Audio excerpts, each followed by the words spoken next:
If you're looking for the best water play area for your little ones, the Santa Fe Dam Recreation Area in Irwindale is home to our favorite water playground in Southern California.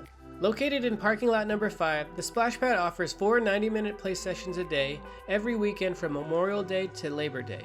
At $2 per person per session, it's relatively inexpensive even when you include the price of entering the dam. We visited during the 2:30 to 4 time slot and we couldn't have been happier. Made for kids under 52 inches, it's a ton of fun for the little ones. Just make sure everyone's wearing proper swim attire before you go or you can't get in to swim.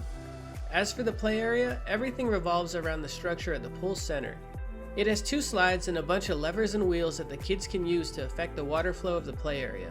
And at only 1.5 feet deep, the pool's a good depth for young kids to enjoy the water, and there's also 3 to 4 trained lifeguards watching at all times. One of the sides has 2 decent sized slides for kids to enjoy. While the longer tube isn't strong enough to propel parents, it's more than fast enough to send the little ones down. And everyone's able to enjoy the wide slide. The easy slope made it a favorite feature of all the kids at the park.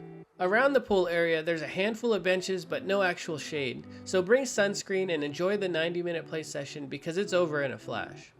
Let us know if you'd like to see more water play areas like this in the comments, and we'll see you next Tuesday with more of California with Kids.